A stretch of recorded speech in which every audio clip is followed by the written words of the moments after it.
ve sahbihi ecmaîn. Esselamu aleyküm ve rahmetullah ve berekatuhu. Çok değerli ağabeylerim, muhterem hanımefendiler, Zehra Derneği'nin düzenlemiş olduğu çok dillilik ve barış ekseninde Medresetü Zehra konulu panelimize hepiniz hoş geldiniz. Kısaca programımızın akışından bahsedeyim. Programımız Kur'an açılışıyla, Kur'an tilavetiyle başlayacak. Ardından Zehra Derneği Başkanı Zekeriya Özbek abimizin selamlama konuşması, ardından Abdullah Şahin ağabeyimizin selamlama konuşması olacak. Daha sonra Çekirdek'ten Ağaca Medresetü Zehra adlı çok orijinal bir slide gösterimiz olacak. Daha sonra da konuşmacılarımızla, panel konuşmacılarımızla sizi baş başa bırakacağız. Şimdi sizi Kur'an tilavetiyle baş başa bırakıyorum. Bismillahirrahmanirrahim. Ya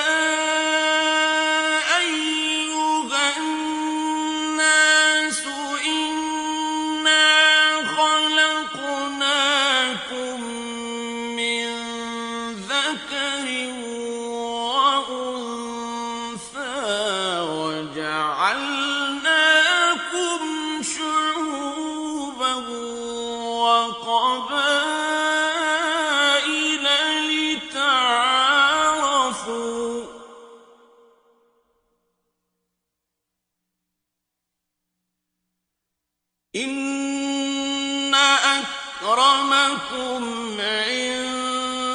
indallahi etkakum.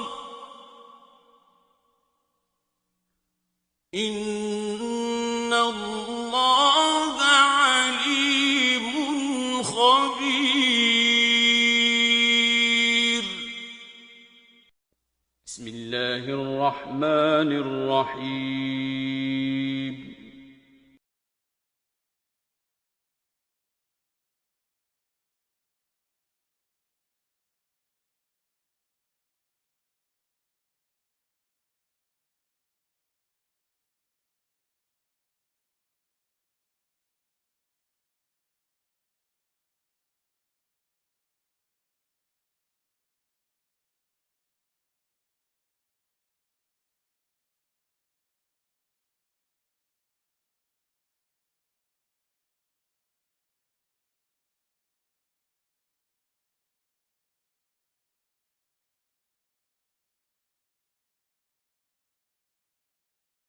ئەی خەڵچینە، بێگومان ئێمە هەمووتانمان لە نێرومەیەک دروست کردووە کە باوکە ئادەم و دایکە حەوایە و کردومانن بە چەندەها گەل و تیرە و هۆزی جۆر بە جۆر تا یەکتر بناسن و پەیوەندیتان خۆش بێت بە یەکەوە.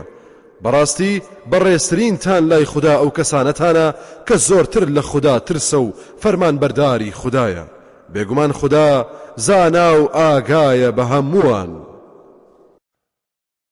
Göylərin və yerin yaradılışı, dillərinizin və rənglərinizin müxtəlifliyi də onun dəlillərindəndir. Həqiqətən bunda bilənlər üçün ibrətamiz dəlillər vardır. و از آیات او آفرینش آسمان ها و زمین و تفاوت زبان ها و رنگ های شماست. در این نشانه هایی است برای عالمان. Ey insanlar! Biz sizi kişi və qadından yaratdıq. Sonra bir-birinizi tanıyasınız deyə sizi xalqlara və qəbilələrə ayırdıq. Şübhəsiz ki, Allah yanında ən hörmətli olanınız, ondan ən çox qorxanınızdır. Həqiqətən Allah biləndir, xəbərdardır. And of his signs is the creation of the heavens and the earth, and the diversity of your languages and your colors. Indeed, in that are signs for those of knowledge.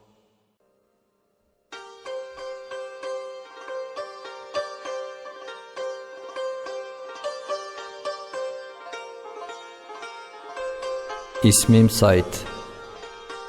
Şöhretim Bediüzzaman. Pederimin ismi Mirza'dır. bir sülale-i ma'rufeye nisbetim yoktur. Unsurca Kürt, mezhepçe Şafiiyim. 1877'de Bitlis'e bağlı bir dağ köyünde dünyaya geldim.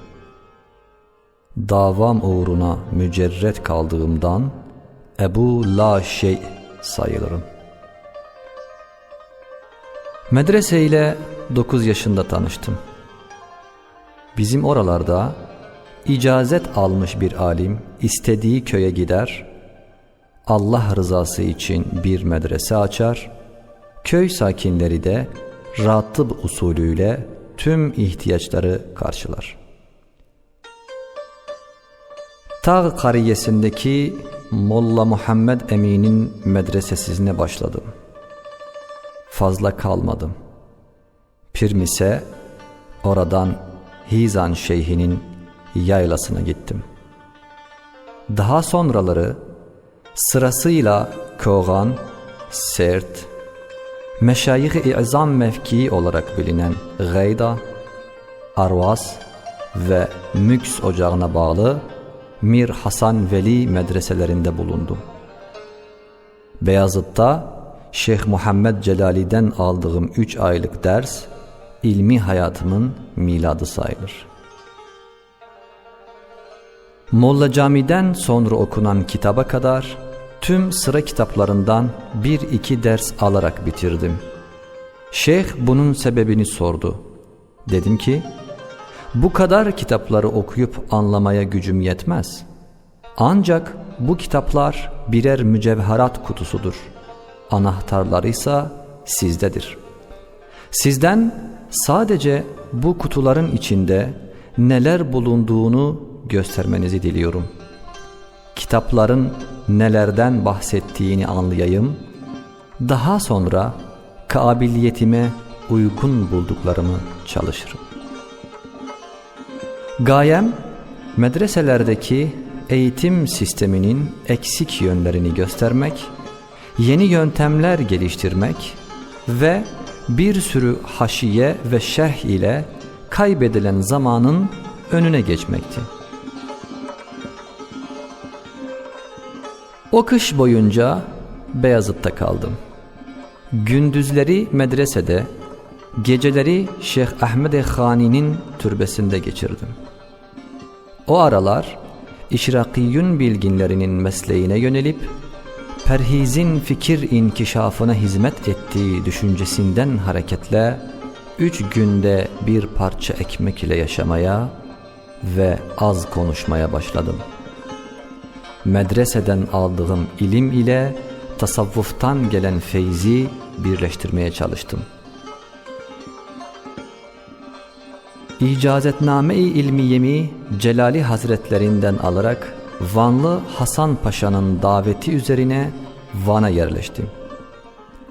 Orada kaldığım 15 sene zarfında bir taraftan ders verdim, diğer taraftan aşiretleri irşad için köy köy dolaştım. Van valisi Tahir Paşa'nın konağında düzenlenen sohbet meclislerine katıldım. Buradayken mütefennin hocalarla giriştiğim tartışmalar ilgimi modern bilime çekmişti. Vakit kaybetmeden medreseden aşina olmadığım tarih, coğrafya, matematik, jeoloji, tabiat, kimya ve felsefe gibi bilimleri elde etmeye çalıştım. Hiç unutmam, bir defasında Tahir Paşa konağında bir kimya öğretmeniyle tartışmıştım. 5 gün içinde inorganik kimyayı öğrenip muhatabımı susturmuştum. Hatta bir ara cebir ilmiyle ilgili Kürtçe bir kitap bile yazdım. Bendeki medrese mektep uzlaşmasına dayalı düşüncenin çekirdeği bu döneme rastlar. Bu sıralarda karşılaştığım tartışmalardan fark ettim ki klasik kelam kitaplarımız 20. asrın sorularına yeterli cevap veremiyor. O yüzden Kur'an'dan istimdat eyleyip hep yeni bir yol aradım. Medreselerin sönük vaziyeti, halkın cehalet, fakirlik ve ihtilaf içindeki çaresizliği kalbimi dağlıyordu. Anladım ki sorun, çağın ilerleme araçlarından mahrum kalışımızdandı. Öyleyse ulema ve medreseyi fünunu cedide ile tanıştırmak lazımdı. Bu saik ile devri istibdatta saadet tevehhümüyle der saadete geldim. Öncelikle Van, Bitlis ve Diyarbakır'da Darül Fünun şeklinde 3-4 medresenin hükümetçe açılmasını temin etmeliydim. Dersler hem Kürtçe hem lisan-ı resmiyle ifrag edilmek suretiyle verilmeliydi. Burada yetişen ulema, indirasa yüz tutmuş medreseleri yeniden ihya etmeliydi. Planımı saraya açıkladım. Önce teklifime maaş ve ihsan adı altında rüşvetle karşılık verdiler. Reddettim. Milletimin namını lekedar etmedim. Sonra tımarhaneye yolladılar. Aklımı feda ettim. Hürriyetimi terk etmedim. Sultanın iradesine boyun eğmedim. Tımarhaneden sonra tevkifhaneye attılar. Bilahare taleplerimi Sultan Abdülhamid'e açık mektup suretiyle Şark ve Kürdistan gazetesinde şöyle ilan ettim. Millet-i Osmaniye meyanında mühim bir unsur teşkil eden Kürdistan ahalisinin ahvali hükümetçe malum ise de hizmet-i mukaddise ilmiyeye dair bazı metalibatı arz etmeye müsaade dilerim. Şu cihan-ı medeniyette ve şu asr-ı terakki ve müsabakatta sair ihvan gibi yekahengi terakki olmak için himmeti hükümetle Kürdistan'ın kasaba ve kurasında mekatib teessiz ve inşa buyurulmuş olduğu aynı şükranla meşhud ise de bundan yalnız lisan-ı Türkiye aşina etfal istifade ediyor. Lisana aşina olmayan evlad-ı ekrat yalnız medarisi ilmiyeyi madeni kemalat bilmeleri ve mekatip muallimlerinin lisan-ı mahalliye ademi vukufları cihetiyle maariften mahrum kalmaktadır. Bu ise vahşeti, keşmekeşi, dolayısıyla şematetini davet ediyor. Hem de ahalinin vahşet ve taklit hali iptidasında kalmaları cihetleriyle evham ve şükukun tesiratına hedef oluyor. Eskiden beri bir vecihle ekradın mağdununda bulunanlar bugün onların hali tevakkufta kalmalarından istifade ediyor. Bu ise ehli hamiyeti düşündürüyor ve bu 3 nokta Kürtler için mustakbelde bir darbe-i müdhişe hazırlıyor gibi ehli basireti dağdar etmiştir. İttihatçılar başa geçmişti. Kısa bir süre sonra eski istibdadı başka bir kapta bize yeniden içirdiler. Sanki istibdat ve hafiyelik tenasuh etmiş ve hürriyetler Sultan Abdülhamid'den geri alınmamıştı. 31 Mart olaylarını bahane edip beni tutukladılar. Divan-ı Harp'te idamla yargılandım. Aleyhime delil bulamadıklarından beraat ettim. İstanbul'dan veda zamanı gelmişti. Mutlak hürriyetin hüküm ferma olduğu namusperver dağlarıma döndüm. Başit başından Feraşin Ovası'na kadar aşiret aşiret Kürtlere zamanın ruhunu anlattım. Medeniyeti, meşrutiyeti, hürriyeti, müsavatı, fikri milliyeti ders verdim. Bu arada Medresetü Zehra adını verdiğim eğitim projesi iyice zihnimde şekillenmişti.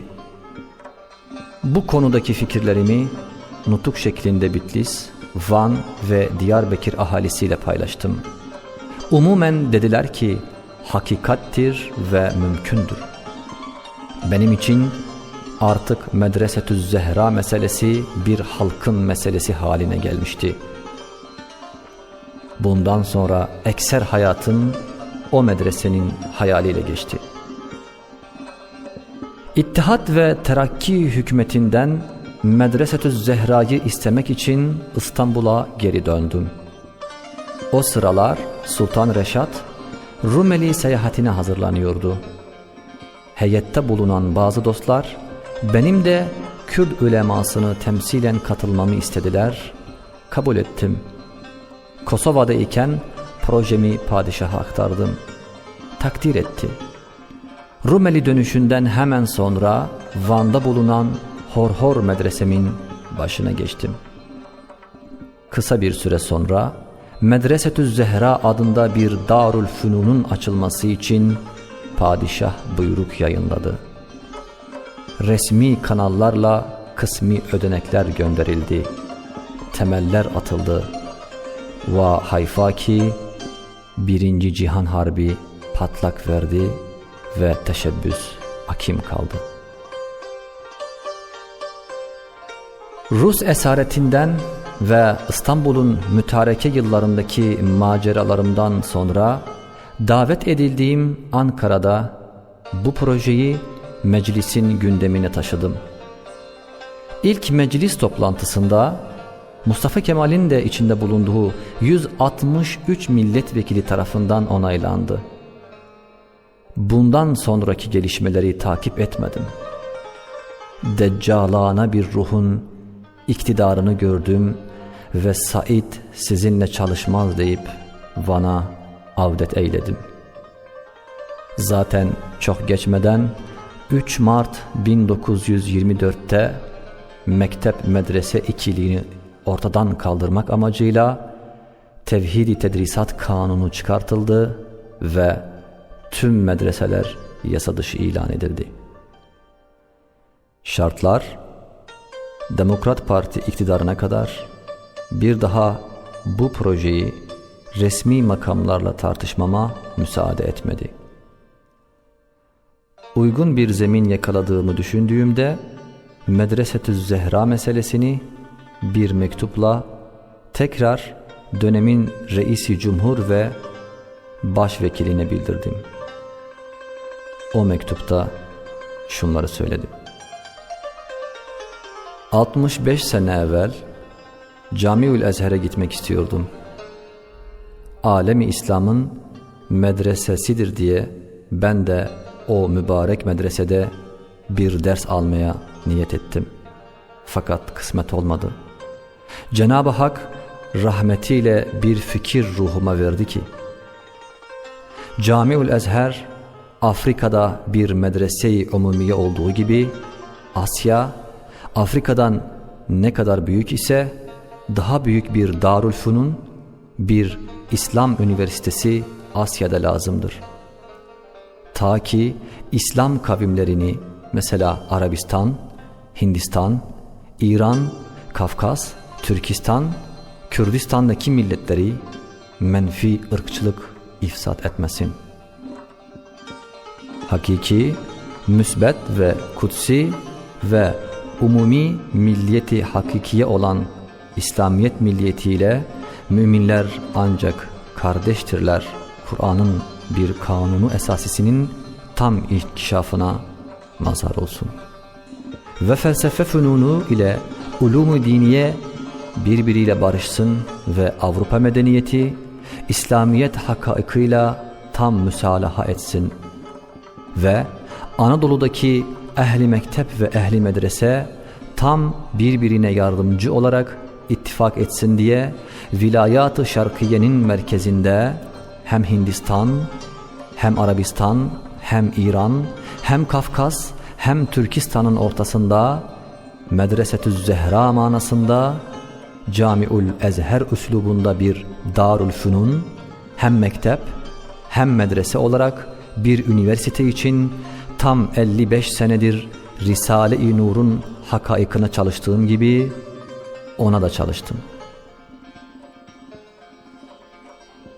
Ey muhatap! Ben Medresetüz Zehra'nın maddi suretine nail olamadım. Ama hadsiz şükürdarım o mün'im-i kerime ki bana o azim üniversitenin temelleri, esasatı, manevi programı ve muazzam bir tedrisatı nev'inden Risale-i Nur'un 150 risalesini nasip etti. İnşallah istikbalde Risale-i Nur şakirtleri o âli hakikatin maddi suretini tesis etmeye muvaffak olacaklardır.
Medresetüz Zehra projesinin üstadın hayatıyla birlikteki gelişimini çok güzel bir şekilde anlatan bu televizyonu hazırlayan ekibe çok teşekkür ediyoruz.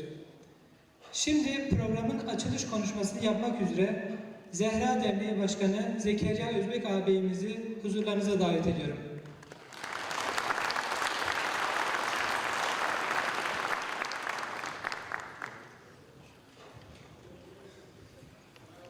Esselamu Aleyküm ve Rahmetullahi ve Berekatuhu. Aziz, muhterem misafirler, derneğimizin tertiplemiş olduğu çok dillilik ve barış ekseninde Medresetüz Zehra paneline hepiniz hoş geldiniz, şeref verdiniz, safalar getirdiniz.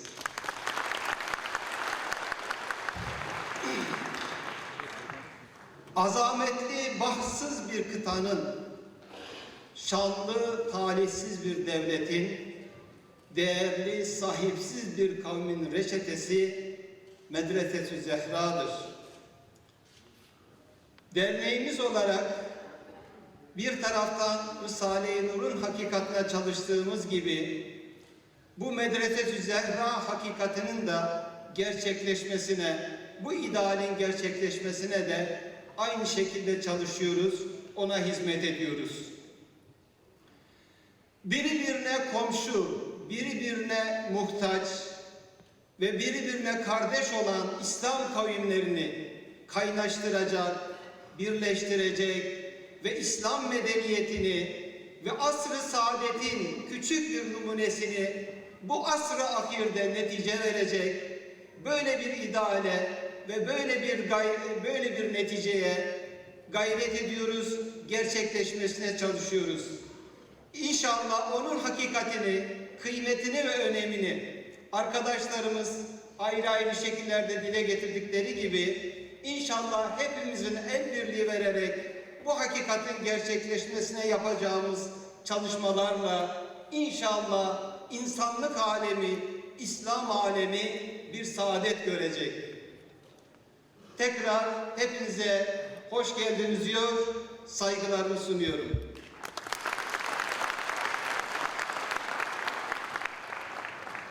Şimdi de selamlama konuşmasını yapmak üzere Abdullah Şahin ağabeyimizi huzurlarınıza davet ediyorum.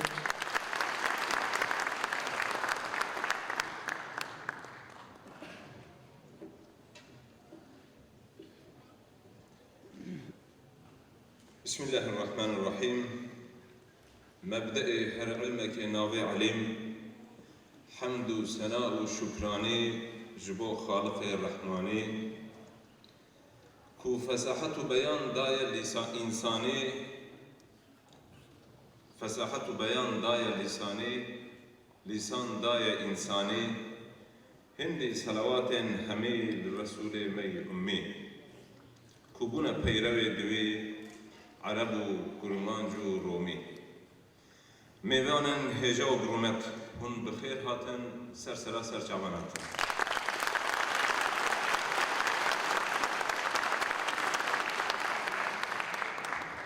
اف روژه گرینگه یعنی 23 آداره دما بیرانینا وفاتا سیدای نمره دلان ده البت دل مدج گرینگه لورا سیدا نتنه سیدای که بود درسا فقه دایا سیدا نتنه صوفیه که بود دل خدا صافی دکه و بعبادت خود تنه على قدر دبه سیدا عالمه کی دل پاک ساجد و عابد و ساجده کی زانا و عالم و رونک برو روشنبیره کی اهل شرعه اهل قلب و سروکی کی دل شویته گله خوبون هرچی قاس دده ماوی ده آستا روشا ملتی وی یا آبوری زانبون آن پروردهی نباش بو لیوی جبونا بدست خستنا کسایتیا نتویا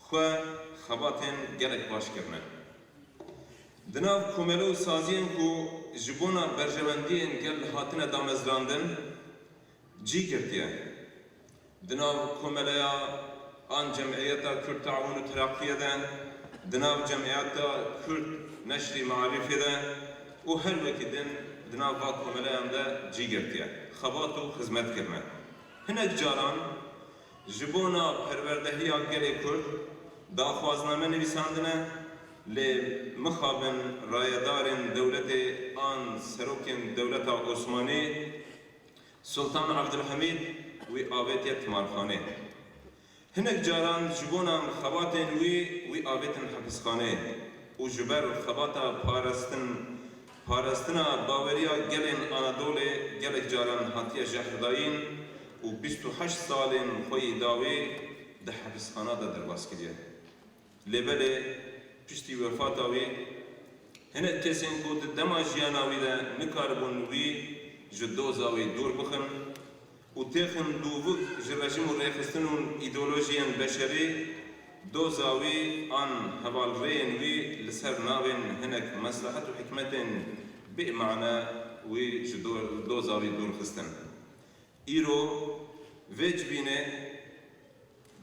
بینه ده لسر مجارتا گرنگ و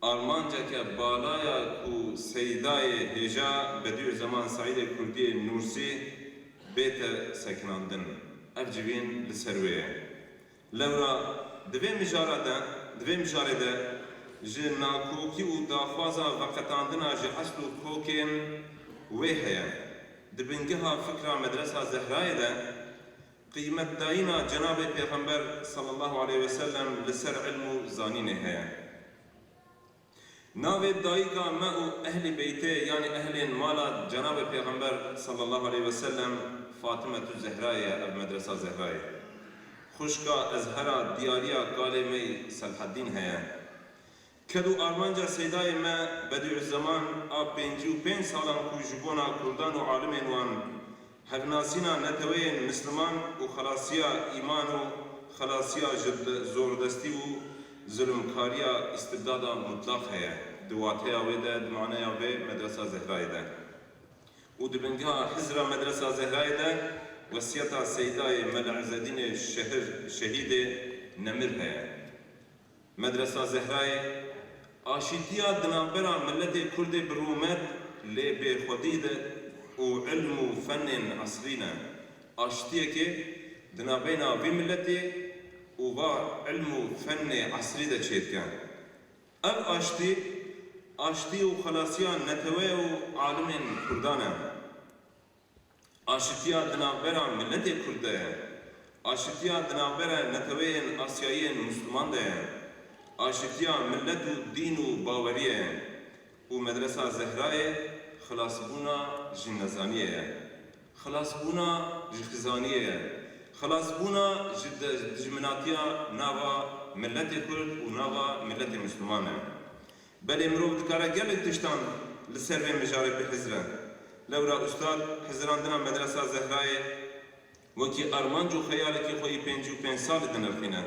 Lê dibêje ku Risaleyên Nûrê aliyê manevî bi cî aniye, înşallah şagirdên Nûrê jî lazim e ji bona bi cî anîna aliyên maddî bixebitin. Ev armanc hê di dema ku ustad endam û damezlîneriya Cemiyeta Kurd Taawun Teraqqiyê an Kurd Neşrî Maarifê kiriye jî دوی ناوروکا و کمره دیج هبو لبله ناو مدرسه زهرای نها بهنک آرمان جو هدفین بقریش تیتب کار آنین افسوسرته که کو هاتیه سری ملتو مسلمانین باورمند لبله امبوی که باورن کو مدرسه زهرای نه وسیله اسیمیلاسیون ملت کرده نه واسطه انتگراسیون سیستم داگرکر و نجات پرستان به وجدان و به انصافه نه درخستنا ملت کرد جی حزرین برجواندین نتوی خویا نه واسطه انتگراسیون شاگردین رساله نوره و سیستم سفیانیه مدرسه زهرای و تیافا وکی گو استاد بدوی زمان د کتاب خود دبیجه گره بیاوایی به بکار آنین بیاوایی به حزراندن به فکراندن میوانین هجا و برومت ام دوی باوریه دنه کو سازیین سفید هر دم آزادی و استقلالیت آخوا بپارزن دا کو هم دنیرینا گل دا کو اولبون آخوا ندن هندا کرن و هم جی جبونا کو بکاربن کسین راردارن دولته بالریا راستی و حقیقت و تلقیناتان دوان بکن و تأثیرک مثبت و باش لسروا بدومینن اگر استقلالیت آخوا آن به طرفی آخوا نکاربن محافظه بکن وی چاخی نه لسر گل نجی لسر رایدارن دولتا تأثیر آواوی چه نبه بله ام دوی بیرو باوری دنه لی مخابن اف سکناندن جعالی رایداران و نایتن عجباندن اف حیبا آداره دیروکا گل کرد دجی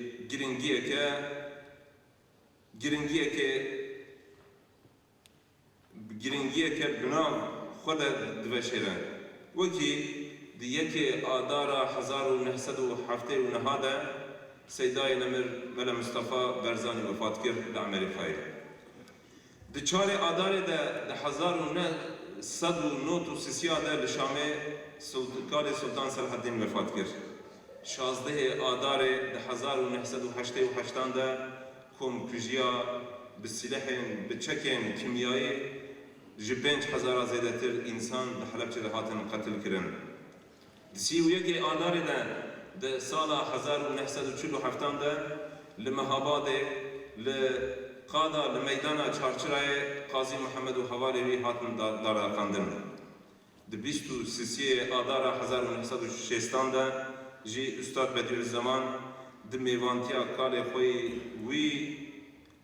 خوی کو وی اخلاق وی کال خوش خره خستبو ریبر و بخو گرتبو یعنی للروحای میوانتیا کال ابراهیم ده چو سر دلوانیا خدای خوی مزن ام بوی که باورم کو مرن دستبیکا جیانکا نو و دائمیه نتونه بونه آزادی آجی وظیفه وان کسان وظیفه‌ین خود بجی آنین و چون دورمه یعنی گاوا کو بیت وطن کو طفل روی وان کسین و عصره کو بغیرت بون جبونا کو تفا وان بسر مدنه آن ام بکارن او تفا کو کرن ام جروی خود پاخش بکن لازم ام بخوینن بالدست هل بگرن اختلافی نزانی و خزانیه ام جناب خود درخینن سلاح و ریز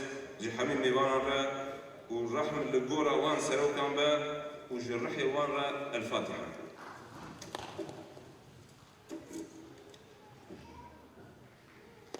Konuşmalardan dolayı Zekeriya Özbek abimiz ve Abdullah Şahin abimize çok teşekkür ediyoruz.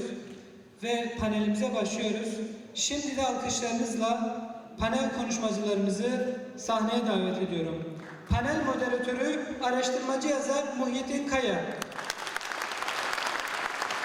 Araştırmacı yazar Osman Tunç.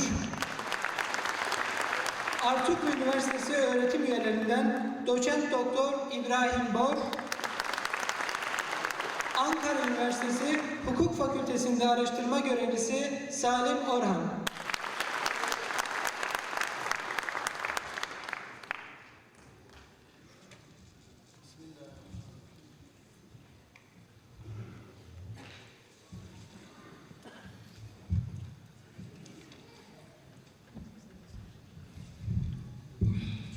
Bismillahirrahmanirrahim. Ve bihi nesta'in. Aziz misafirler, hepiniz hoş geldiniz. Çok dillilik ve barış ekseninde Medresetü Zehra adını koyduk. Neden çok dillilik ve neden barış diye bu iki nitelemeyle bu proje ön plana çıkarıldığı tarzında birçok soruya muhatap olduk. Bu soruyu bu proje hakkında çok detaylı bilgi sahibi olmamaya bağlayarak geçiştirdik. Burada bir vesile panelimizin içeriği ve çerçevesine dair bilgi vermesi halinde bu noktayı buzağa kavuşturmak istiyoruz. Medresetü Zehra bir barış projesidir. Bu güncele ve politik olana ilişkin değil. Daha çok teorik, düşünsel ve felsefi boyutu olan, derinliği olan bir uzlaşma ve barış kavramıdır. Bu geleneksel dini ilimlerin modern bilimle, pozitif bilimle karşılaştığı kavşakta nasıl bir söz söylenmesi gerektiğine dair, nasıl bir düşünce ortaya konması gerektiğine dair bir yaklaşımı ifade ediyor. Dolayısıyla dini ilimlerle fenli bilimlerin barışıdır, uzlaşmasıdır. Bu ulus devletlerin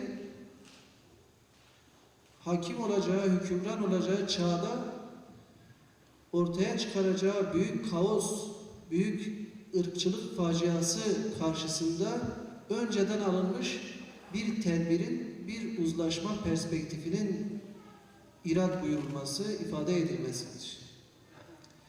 Bu aynı zamanda Batı medeniyetinin İslam dünyasıyla ilgili yanlış telakkilerini tahsiye etmek ve medeniyetler arası anlaşmayı, uzlaşmayı teşvik eden veya o noktada bir perspektif ortaya koyan bir projeydi.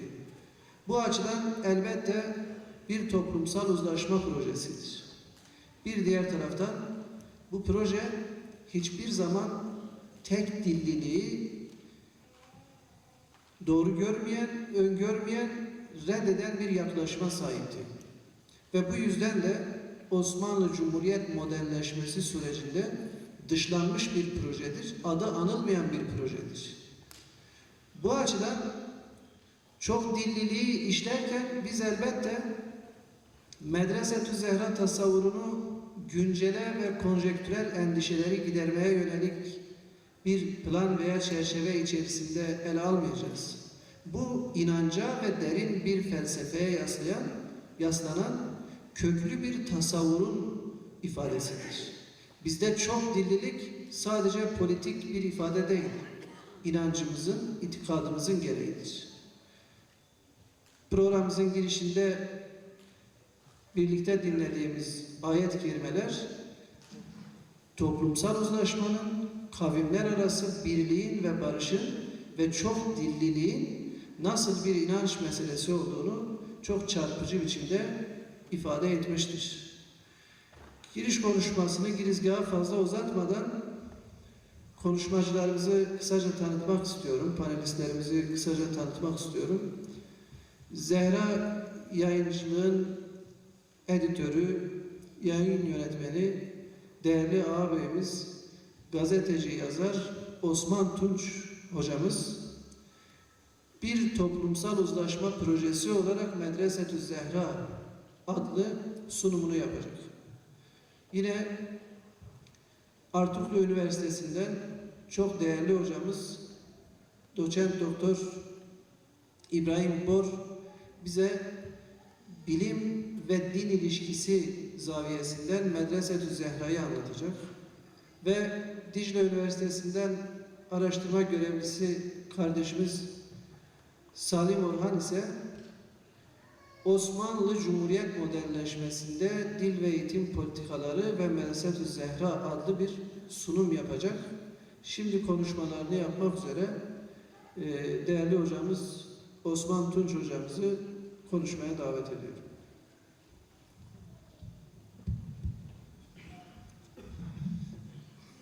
Bismillahirrahmanirrahim.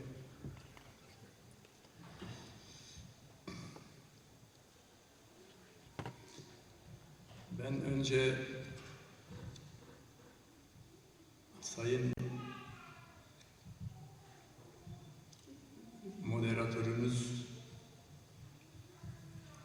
Muhyiddin Kaya Bey'e teşekkür ediyorum.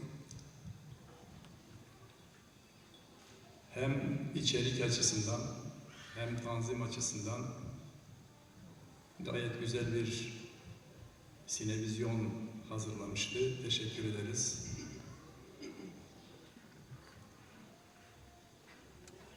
Bediüzzaman Said Nursi tam 53 yıl önce böyle bir Nevruz gününde Hakk'ın rahmetine kavuşmuştur. Nevruz yeniden bir dirilişti. Yeniden bir canlanıştı. Yeni bir hareketti, yeni bir devinimdi, yeni bir heyecandı. O böyle bir günde vefat edeceğini yıllar önce El mevtu yevmu nevruzina diye haber vermişti. Yani ölüm bizim Nevruz günümüzdür. Bir şebi aruz heyecanı içerisinde ölümü karşılamış, kucaklamış ve hasretini çektiği topraklara dönerek bu vuslata ermiştir. Üstadı rahmetle ve minnetle anıyoruz.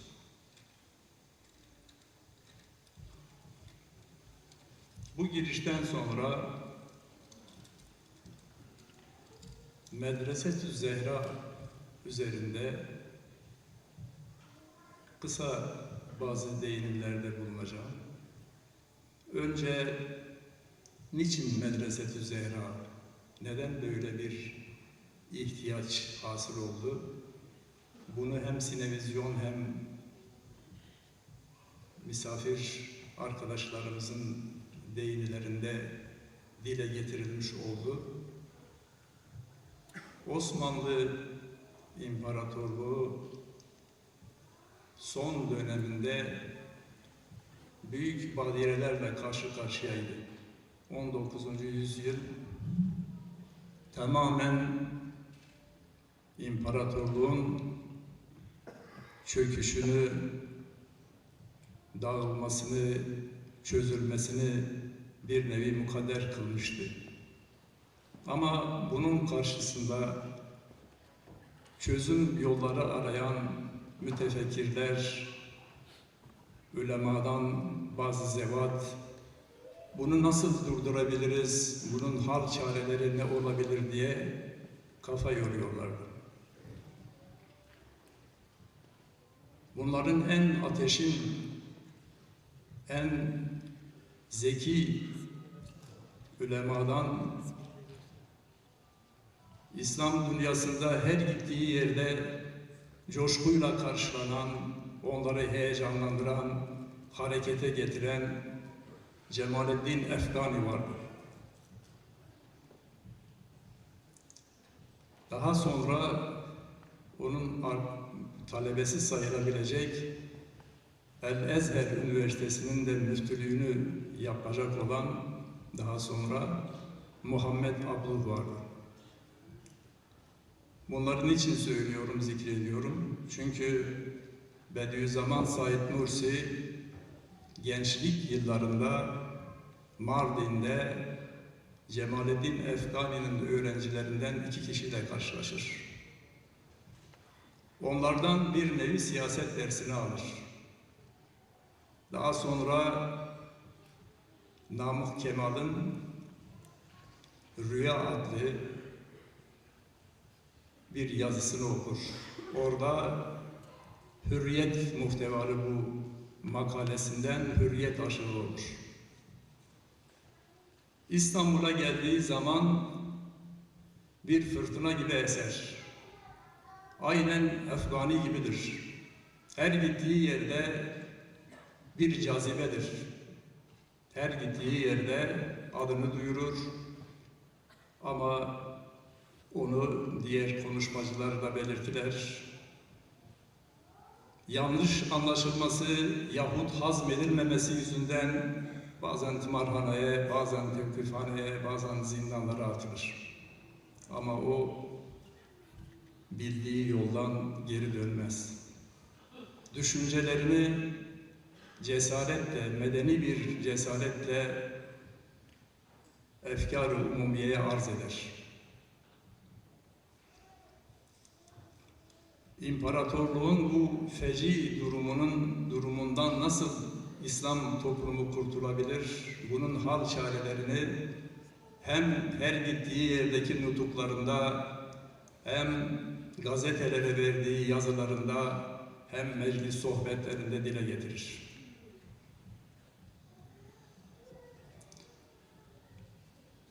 İşte bunlar arasında Medresetü Zehra fikri daha sonra beynine nakşolunur. Batı'dan gelen pozitivist düşünceye karşı hurafe ve bid'atlarla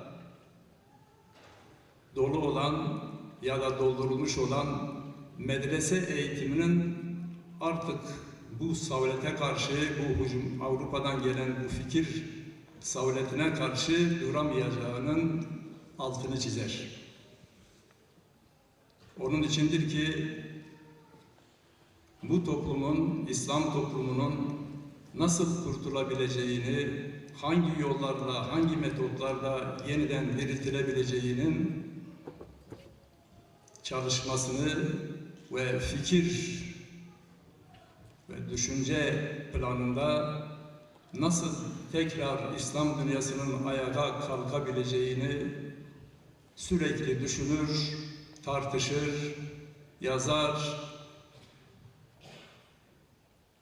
ve bu yolda bütün gayretini sarf eder. Artık eski halın muhal olduğunu, ya yeni hal yahut izmihlal olduğunu yüksek bir sesle dile getirir. Bu metotla, bu yolla devam edilemeyeceğini, kurtuluşun bu yolla olamayacağını, yeni bir dönemin başlaması gerektiğini sık sık vurgular. Bugün bombardıman altında bulunan Şam-ı Şerif'in Emeviye Camii'nde verdiği ünlü hutbesinde İslam dünyasının dertlerini dile getirir, çıkış yollarını gösterir. Ne gariptir ki tam 100 yıl sonra yine aynı dertle karşı karşıya bulunuyor İslam dünyası. Tüm İslam dünyası, özellikle Türkiye, genelde tüm İslam dünyası yeni bir dirilişin, yeni bir baharın arefesinde bulunurken tarih derinden bize yine seslenmektedir. Ya yeni hal veya izmihlal. Eski hal muhal, eski halde artık gidilemez. Ya yeni hale dönmemiz lazım, ya yeni bir devir açmamız lazım, ya yeni bir güne başlamamız gerek, ya yeni bir safhayı açmamız lazım, yahut topyekun izmihlale doğru gidişimiz mukadder görünüyor. Ama biz temenni ediyoruz ki bu izmihlal olmasın, bu çözülme olmasın, birlikte yeniden bir diriliş olsun, İslam dünyasının yeniden kalkışı olsun temennimiz ve bütün arzumuz budur. Medresetü Zehra konusu tabii ki Sinevizyon programında sıkça dile getirildi. Bu bir toplum projesiydi, sivil toplum projesi denilebilir. Çünkü medreseler o dönemde tamamen fonksiyonunu yitirmiş, Batık açısından gelen pozitivist düşünceye karşı kendini yenileyememiş, dolayısıyla böyle bir zaruret ortadaydı. Üstad bu boşluğu doldurmak istiyordu. Bunun sihirli ismini de bulmuştu. Medresetü Zehra, El-Ezher Üniversitesi'nin İslam dünyasında 1000 yıldan beri bilinen bir medresenin, İslam dünyasının bütün alimlerini yetiştiren ilim merkezi olan El-Ezher Üniversitesi'nin kız kardeşi anlamında Zehra Üniversitesi, Medresetü Zehra ismini bulmuştu. Tabii ki bu bir cazibe merkezi olabilirdi. Aynı şekilde bu İslam toplumlarının ortak bir fikri etrafında toplanmalarına da vesile olabilirdi. Neden? Coğrafi açıdan bir defa işaret ettiği, inşasını istediği bölge Kürdistan idi. Kürdistan tam da İslam dünyasının her taraftan kucaklayabilecek bir noktadaydı. Van hem İran'a, hem Kafkaslara, hem Arap dünyasına komşuydu. Binaenaleyh stratejik olarak, politik olarak gayet iyi seçilmiştir.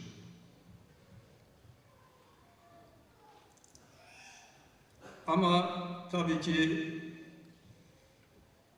süreç içerisinde bu fikrini defalarca tatbik etme sahasına, tatbik etme sınırına getirirken tekrar kader-i ilahi onu geri itiyordu. Ama o bu ismi hayatının sonuna kadar kullanmayı sürdürdü. Bu onun için bir metafordu. Risalelerin hemen hemen her münasebetle Medresetü Zehra'yı zikreder, talebelerini Ezher Üniversitesi'nin öğrencileri olarak niteler, gittiği ilk nüvesine attığı Isparta'da etrafında halkalanan talebelerini Medresetü Zehra'nın talebeleri olarak niteler. Medresetü Zehra üzerinden İslam dünyasına bir köprü kurar. Oraya gönderilen kitaplarında Medresetü Zehra'nın talebeleri şeklinde onları okşar. Bu onun gaye-i hayalidir. Kopmaz bir parçasıdır, bir idealidir. Bu idealini boşlukta bırakmaz. Maddi anlamda Medresetü Zehra gerçekleşmiş olmasa bile her açtığı medrese öğrencilerinin ders gördüğü, Risale dersini okuduğu her halka sanki Medresetü Zehra'nın bir parçası gibi algılar ve bunu hayatı boyunca yaşatır. Bu önemli bir diri tutma, kendi talebelerini, kendi idealini diri tutma açısından gayet isabetli bir tespittir. İkinci bir husus, Medresetü Zehra İslam dünyasında nasıl bir fonksiyon icra edecekti?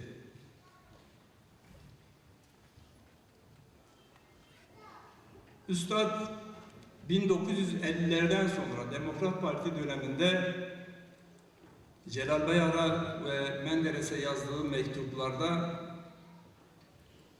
Medresetü Zehra'nın sulh-u umuminin, yani genel barışın, Orta Doğu'daki genel barışın vesilesi olabilecek nitelikte bir fonksiyona sahip olduğunu zikreder. Onların yarım kalmış olan teşebbüsünü alkışlar ama ne var ki yine yarıda kalır, yine akım kalır, maddi anlamda akım kalır, gerçekleşmez. Talebeleri ise şimdiye kadar böyle bir idealın peşinde olmadılar desek yerindedir. Ana gövdeyi kastediyorum.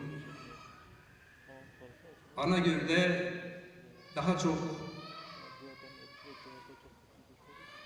sivil nitelikten sıyrılarak resmi niteliğe bir anlamda büründüler ve resmi niteliği tercih ettiler. Yani devletle bütünleştiler. Ama üstadın hareketi ise sivil bir hareketti. Sivil bir kültür hareketiydi. Maalesef bu hareket üstadın çizdiği metot üzerinden gitmiş dersek herhalde isabetli bir tespit etmiş olmayız. Benim kanaatime göre burada bir sapma olmuştur. Ne yazık ki. Ama üstadın çizdiği metot kitaplarında devam etmektedir. Ardılları az da olsa bunu tatbik ederlerse onun ruhunu şad etmiş olurlar. Üstad tabii ki bir önemli nokta daha zikredecek olursak, İslam dünyasının geri kalışının nedenleri üzerinde dururken asrın ülemasının ve aydınlarının söylediklerinin aksine, çünkü onlar daha çok maddi anlamda geri kalmışlığın nedenlerini teknolojik gerilemede buluyorlardı. Üstad ise bunu daha çok zihinsel anlamdaki, entelektüel anlamdaki geri kalışında aramaktadır. İslam dünyasının asıl geri kalmasının nirengi noktası kendi özgüvenini kaybetmiş olmasıdır. Ruhsal çöküştür. Bu ruhsal çöküşü tekrar diriltmenin yolu iman metaforudur. İmanı merkeze alan bir harekettir. Onun içindir ki iman motorize bir güçtür Risale-i Nur hareketinde. Bu hareket onun dinamosudur bir nevi. Ama bundan ayrılıp da resmi İslam'a dönüşü yaptıkları zaman bu hareket dejenere olmuş demektir. Dileriz üstadın çizmiş olduğu perspektifi yerine getirecek kuşaklar devam etsin. Dileriz yine iman merkezli hizmet, ruhi açıdan, manevi açıdan bir dirilişe vesile olacak Medresetü Zehra'nın maddi anlamda da gerçekleşmesi meydana gelsin. Hepinize saygılarımı sunuyorum. Kısa oldu ama tahmin ediyorum diğer arkadaşlarımız da diğer yönlerden değinecekler. Zaten hem moderatör kardeşimiz hem diğer sinevizyon gösterilerinde de sıkça Medreset-i Zehra'nın değişik yönlerden hem görsel açıdan sunuldu hem de diğer arkadaşlar da değindiler. Ben bu kadarla iktifa ediyorum. Hepinizi selamlıyorum. Hayırlı akşamlar diliyorum.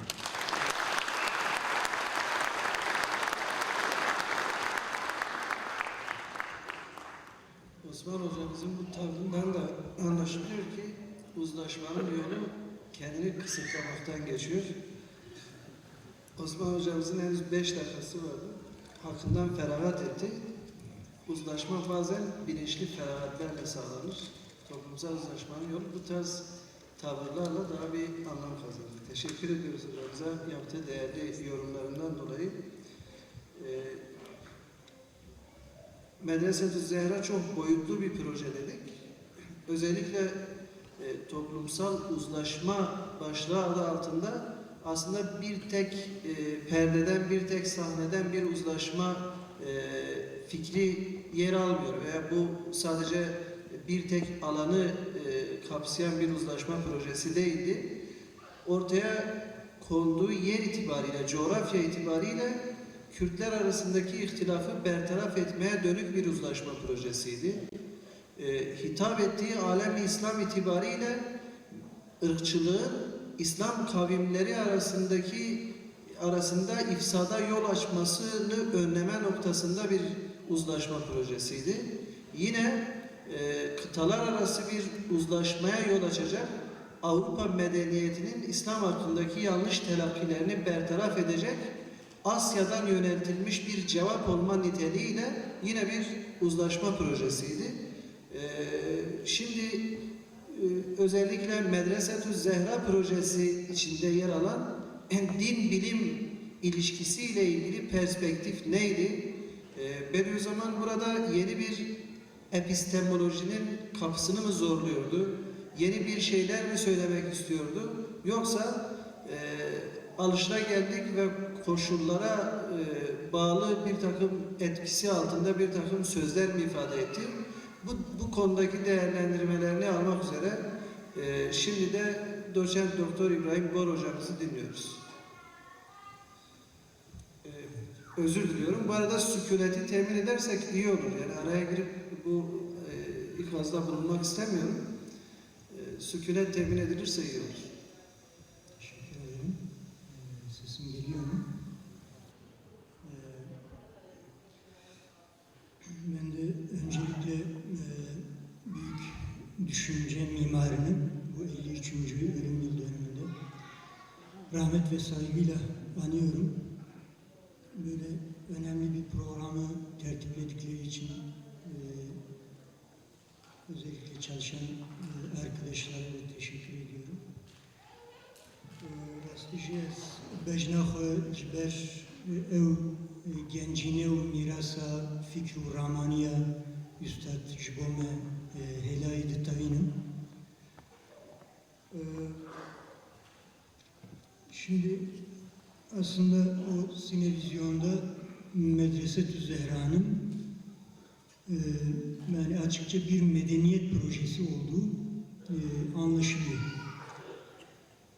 Neden bir medeniyet projesi? Yani belki özelde ve lokal olarak daha çok Kürtlerin ve Kürdistan'ın sorunlarına bir çözüm projesi, ancak aslında İslam dünyasının belki en az 1000 yıllık ya da aşkın bir süredir süregelen düşünce sorunlarına da bir çözüm modeli Medreset-ü Zehra. Yani Nursi'nin, üstadın kendisi bunu farklı düzlemlerde dile getiriyor. Ben daha çok içeriye yönelik özellikle bu projenin evet, bilim, düşünce, felsefi boyutuna dair birkaç şey söylemek istiyorum. Bunu yine üstadın kendi ifadelerinden bir alıntıyla yapmak istiyorum. Vicdanın ziyası ulumu diniyedir. Aklın nuru fünun-u medeniyedir. İkisinin imtizacıyla hakikat tecelli eder. O iki cenah ile talebenin himmeti pervaz eder. İftirak ettikleri yani bu dini ve akli ilimler birbirinden ayrıldıkları vakit birincisinde taassup, ikincisinde de şek ve şüphe ortaya çıkar. Şimdi burada aslında Bediüzzaman kendi zihnindeki bir tasavvuru aynı zamanda bir yöntem düzeyinde de dile getirmiş oluyor. O fen bilimlerini, modern bilimleri aynı zamanda din bilimleriyle buluşturmak istiyor. Yani ve bunların bir eğitim üst düzeyde bir üniversiteyle de somutlaşmasını istiyor. Çünkü bunu aslında İslam dünyasının yüzyıllardır süre gelen bir sorunu olarak görüyor. Yani medreseler ilk 300 yıldan sonra, yani bu yine muhakemat eserinde çok önemli vurguladığı bir nokta, İslam dünyasının ilk 3 asırda bilimin ve düşüncenin her alanında büyük gelişmeler gösterdiğini, ancak bu ilk 300 ve belki 500 yıldan sonra 19. yüzyıla kadar bir duraklama, ancak bu duraklamayı askeri, ekonomik, siyasi anlamda belki tek başına değil, ısrarla düşünsel anlamda bir gerilemeden bahsediyor. Ve tam da buradan başlıyor Nursi. Benim medeniyet projesi derken kastım da bu. Yani yeniden bir düşünce, yeni bir felsefenin geliştirilmesi gerekiyor. Bir bilgi anlayışının geliştirilmesi gerekiyor. İnsana, evrene, varlığa, yaşama, hayata dair bir düşüncenin ortaya konması gerekiyor ki yani İslam dünyasının gerçekten en azından yani kendi toplumsal bütünlüğünü koruyabilmesi mümkün olsun. İşte burada yeni bir model aslında ortaya koyuyor. Belki bunun daha önce yine kendisinin bu Sinevizyon'da da duyduğumuz, ismini duyduğumuz İşraki felsefenin kurucusu Şahabettin Maktusu Reverdi'nin ortaya koyduğu bir bilgi anlayışı, bir felsefi, bir epistemoloji kuramıyla Nursi'ninki birbirine oldukça benziyor. Yani kalbin ve aklın birlikteliği. Yani sadece akılla hakikate ulaşılmayacağını ne de sadece kalple mistik ya da tasavvufi bir düşünceyle de hakikate ulaşılmayacağını, kalp ve aklın birlikteliğiyle ancak gerçekliğin, hakikatin elde edilebileceğini iddia ediyor. Yani burada tabii bu iddia aynı zamanda Batı'daki pozitivist dünya görüşüne, anlayışına da bir karşı duruşu sergiliyor. Çünkü aklın tek başına gerçekten de akılcı bir indirgeme insanı işte modern dünyanın sorunlarıyla nitekim yüzleştiriyor ve son işte 100 yılda da en azından son birkaç 10 yılda Avrupa'nın aşırı akılcı, modern, aydınlanmacı, akılcı tutumuna karşı da bir özellikle postmodern yaklaşımlar olarak bir karşı çıkışı görüyoruz. Burada işte Nursi yine İslam'ın kendi bilgi anlayışının nasıl olabileceği noktasında yoğunlaşıyor ve benim kendi gördüğüm en azından birkaç noktadan hareketle yeni bir bilgi anlayışı ve dolayısıyla din-bilim ilişkisinde yeni bir tasavvur ortaya koyuyor. Bunları özetle bir tanesi, hatta Mesnevi Nuriye'de işte 40 senelik ömrümde 30 senelik tahsilimde 4 kelimeyle 4 kelam öğrendim dediği manay harfi, manay ismi, niyet ve nazar. Ya bunlar Nursi'nin hem Medrese-tü Zehra projesinin hem sonraki Risale-i Nur dediği külliyatın hepsinin de aslında yöntem olarak ortaya çıkan bakış açısını gösteren çok aslında önemli 4 anahtar kavram. Bu manay harfi ve manay isminden neyi kastediyor? Bunları belki harf ve isim semantiği dememiz de mümkün. Manay harfiyle şunu ifade ediyor. Yani bir şeye harf açısından bakmak. Yani bir harf kendisini değil, kendisinin dışında, kendisinin ötesinde ve üstünde bir gerçekliğe, bir varlığa, bir anlama referansta bulunur ve onu gösterir.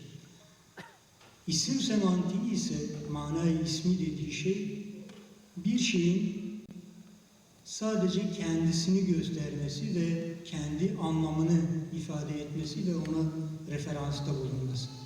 İşte Nursi, bütün eserlerinde, yani hangi eserini açarsanız açın, evrene, varlığa, hayata, olaylara kendisi açısından değil, tamamen onun arkasındaki ilahi sıfatlar ve isimler noktasında bakmayı öneriyor.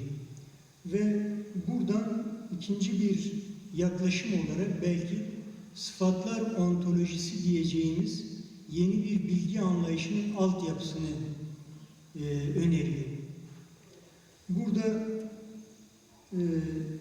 aslında yaptığı şey bilime, bilgiye yeni bir metafizik oluşturma. Bu da nedir?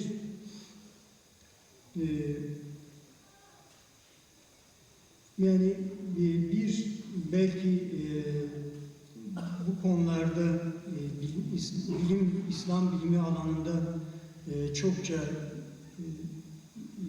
düşünceleri olan ve bir anlamda projeler ortaya koyan Seyyid Hüseyin Nasr'ın ifadesiyle bunun anlamı bir yerde fiziksel olan gerçeklik düzeyini ve bilgi anlayışını daha üst bir bilgi ve gerçeklik düzeyiyle ilişkilendirmektir, irtibatlandırmaktır.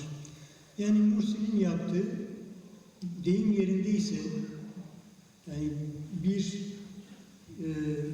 fiziksel ya da işte her türden bilim ve bilgi anlayışını daha üst bir metafizikle irtibatlandırmak ve bu anlamda tevhidle ilişkilendirmek. Yani bu Medrese-tü Zehra'da işte o ulûm-u diniye ile fünun-u medeniyenin birleşmesi ve uzlaşması noktası burada ortaya çıkıyor. Bu sıfatlar ontolojisi bunun altyapısını oluşturuyor. Ona göre özetle varlığa ilahi sıfatlar açısından bakmaktır. Hatta Kastamonu'da yanına gelen lise öğrencileri işte bize Allah'tan bahset dediği zaman onlara diyor ki siz okuduğunuz fenlere bakın, onları okuyun, onlar zaten size Allah'tan bahsederler. Ve dolayısıyla yani Nursi bilime, bilgiye ve varlığa tamamen aynı zamanda ilahi bir perspektifle yeni bir yaklaşım geliştirmeyi öneriyor. Bunu da yine o iki tane temel anahtar kelime olan niyet ve nazar dediği, yani bakış açısı ve niyet dediğimiz şey. Ve şunu söylüyor bir yerde, yani niyet nasıl ki insanın yapıp ettikleri davranışlarını bir ölçüsü olarak onu ibadete çeviriyorsa, bakış açısı da fenleri, bilgiyi adeta ilahi bir marifete dönüştürür. Yani eğer ilahi sıfatlar açısından varlığa bakarsanız o bir tür aynı zamanda bir marifete dönüşür. Ve burada yine Batı düşüncesinin bir diktomisi olan, bir çelişkisi olan bilgi-iman çatışmasını da ortadan kaldırma hedefi vardır. Yani aslında her bilgi bizi aynı zamanda imana götürebilir. Özellikle burada belki Kant'ı hatırlamakta fayda vardır. O bize hani numen fenomen ayrımıyla sadece görünüşlerin bilgisinin olabileceğini ve arkasındaki metafiziğin, numen dediğimiz kendinde gerçekliğin ne olduğunu bilinemeyeceğini söylüyor. Hatta bundan hareketle işte bilmek için inanmak için bilgiyi terk ettim diyor Kant. Ancak buradaki iman tabii bizim tam bildiğimiz anlamdaki dini iman değil ve Kant çözümü pratik akılda bulur. Yani akıl aslında kendi başına saf olarak kendine gerçekliği, mesela Tanrı'yı, ölümsüzlüğün gerçekliğini vesaire bilemez. Ancak Kant'ın bulduğu yaklaşım bunu belki pratik aklın kaynağı olan imanla bulabilir. İşte Nursi burada aslında bu Kantçı yaklaşıma da bir tür cevap niteliğinde, yani bilgiyle imanın o kadar birbirinden kopuk ve çok birbirine zıt olmadığını göstermeye çalışıyor. Yani burada yani her varlığın aslında bizi Tanrı'ya götürecek işaretler olduğunu göstermek istiyor. Yani nitekim risalelerde, eserlerinde en fazla yaptığı şey bu ve bunu aslında Kur'an'ı yol olarak da nitelendiriyor. Neden Kur'an'ı yol diyor? Çünkü genel olarak biz felsefede hakikate ya da Tanrı'ya götüren belli başlı delillerden bahsediyor. Mesela ontolojik delil, kozmolojik delil, işte dini tecrübe delili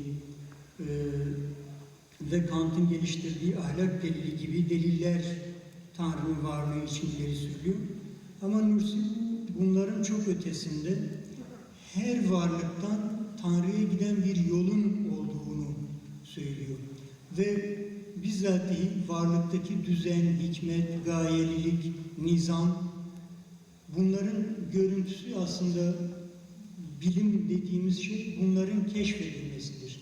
Evrendeki düzenin, ahengin keşfedilmesidir. Adeta Einstein'ın işte Tanrı evreni matematikle yazmıştır dediği şey, yani evrendeki her varlık alanı bir bilimle ortaya konur. O bilimler evrendeki düzeni, yasaları, ölçülülüğü gösterir. İşte Nursi bütün bunları ilahi hikmet, bilgi ve onun sonsuz bilgisini gösteren işaretler olduğunu gösterir ve bu anlamda bir iman bilgi ortaklığının buluşmasının olması gerektiğini söyler.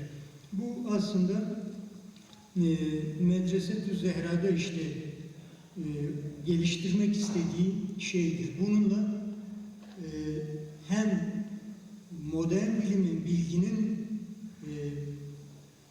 işte İslam dünyasına bu şekilde din üzerinden de buluşmasını öngörüyor.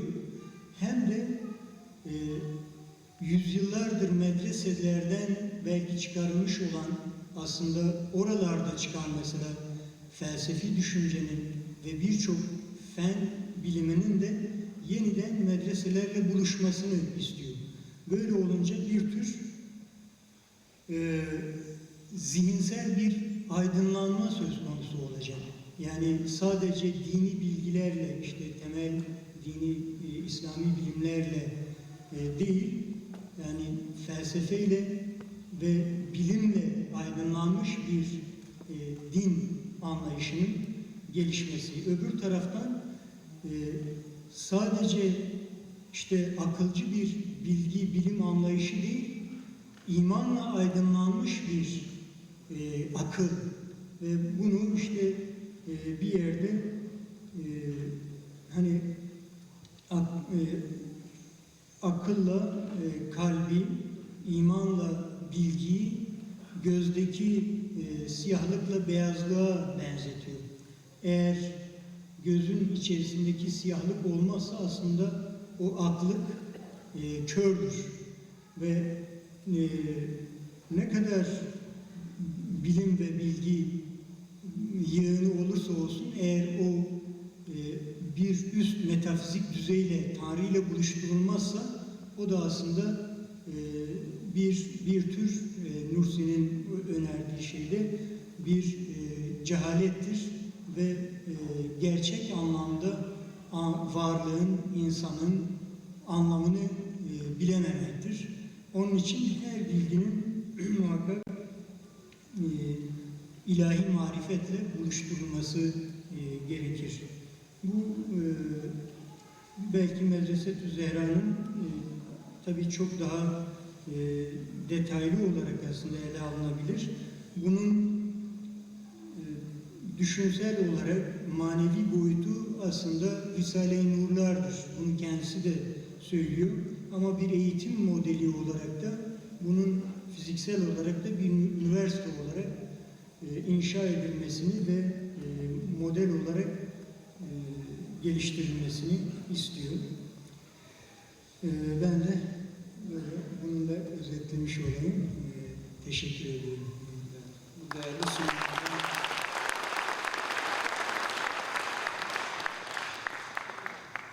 bu önemli açıklamalarından dolayı İbrahim hocamıza teşekkür ediyoruz.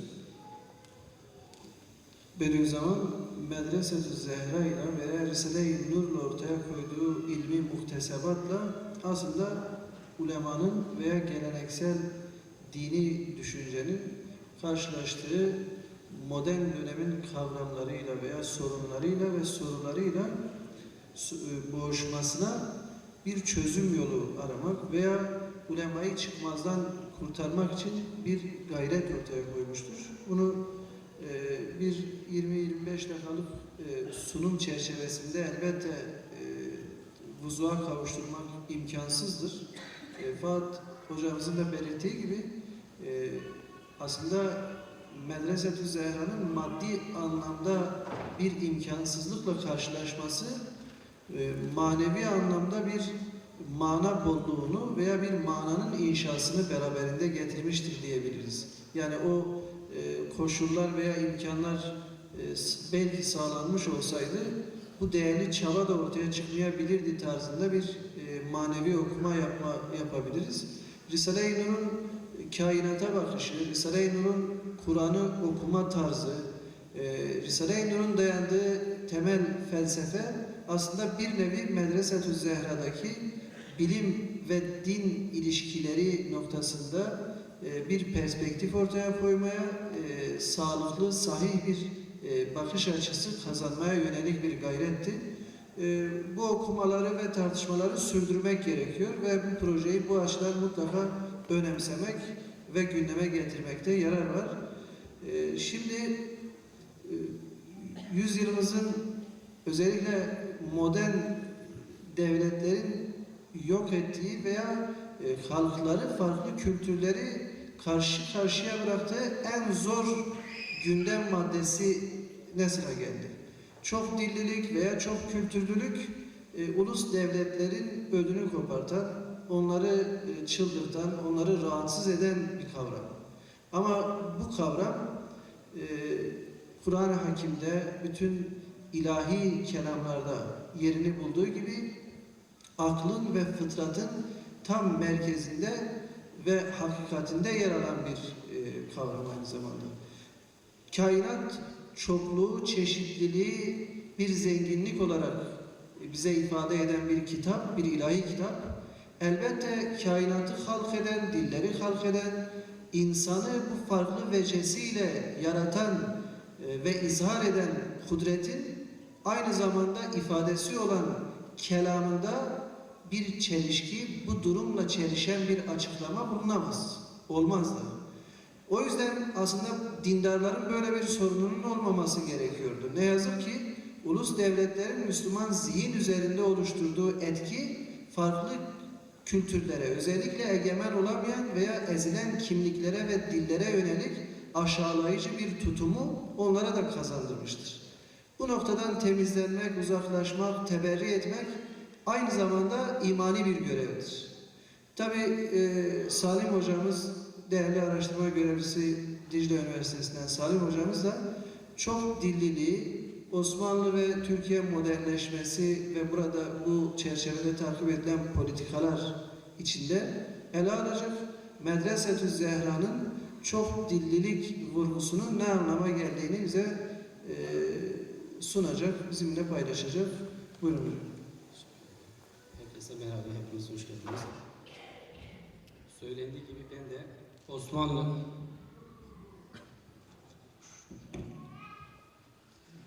Osmanlı-Türkiye modernleşmesinde eğitim ve dil politikaları ve Medresetü Zehra projesini karşılaştırmalı bir perspektifle sizlere sunmaya çalışacağım.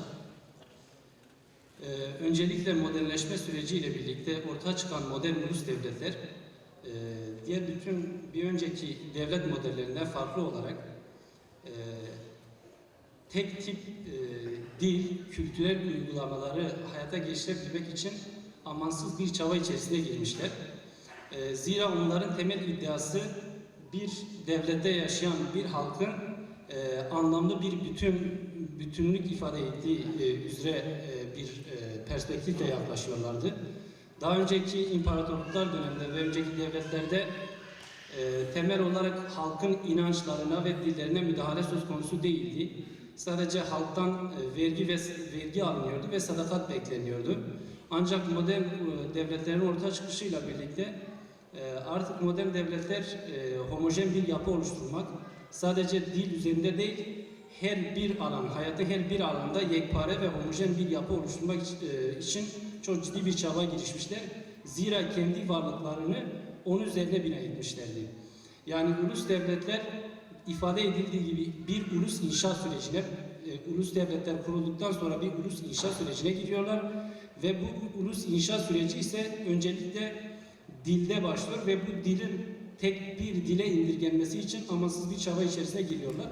Ve bu dili de yani planlar iken elbette dilin en evvel kullanıldığı ve en aktif halinde olduğu eğitimde başlayarak bunu planlar veya politik bir hareket haline getirirler.